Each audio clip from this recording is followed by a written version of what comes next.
రాజమండ్రి జిల్లా కోర్టుకు గుర్తు తెలియని వ్యక్తుల నుంచి బాంబు బెదిరింపు రావడంతో కోర్టు వర్గాలు ఒక్కసారిగా ఉలిక్కిపడ్డాయి. సమాచారం అందుకున్న న్యాయమూర్తులు వెంటనే పోలీసులకు ఫిర్యాదు చేశారు. రంగంలోకి దిగిన క్లూస్ టీమ్, డాగ్ స్క్వాడ్ సిబ్బంది కోర్టు ఆవరణను తమ ఆధీనంలోకి తీసుకుని క్షుణ్ణంగా తనిఖీలు చేపట్టారు. బెదిరింపుల నేపథ్యంలో న్యాయవాదులు, కక్షధారులు భయాందోళనకు గురి అవడంతో కోర్టు కార్యకలాపాలకు అంతరాయం కలిగింది.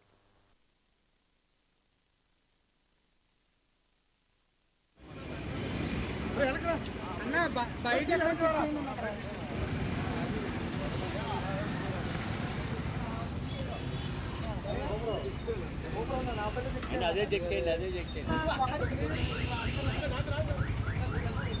కృష్ణ గారు పని చెక్ చేయండి ముందు అసలు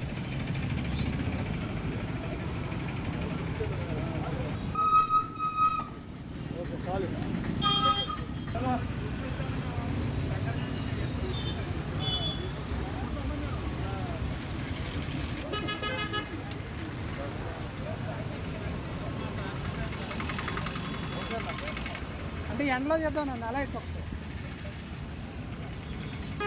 అలానే ఆంధ్రప్రదేశ్లో వివిధ కోర్టులకి బాంబులు పెట్టామని బెదిరిస్తూ మెయిల్స్ పెట్టడం జరిగింది.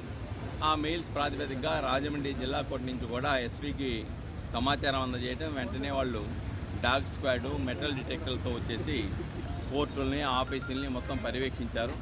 కానీ అది ఫేక్ మెయిల్ అని చెప్పేసి వాళ్ళు భావిస్తూ ఉన్నారు. అది ఫేక్ మెయిలా, నిజమైన మెయిల్ అనేది పక్కన పెట్టాలి.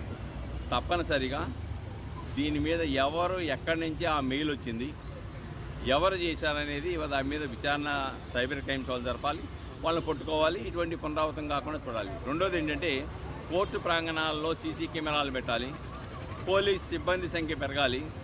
రాత్రుల పూట కొంతమంది వ్యక్తులు మద్యం సేవించి కోర్టు ప్రాంగణంలో స్వైరీ విహారాలు చేసే పరిస్థితి కూడా ఈ రాష్ట్రంలో కొనసాగుతున్నాయి.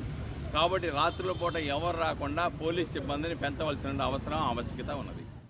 అలానే ఆంధ్రప్రదేశ్లో వివిధ కోర్టులకి బాంబులు పెట్టామని బెదిరి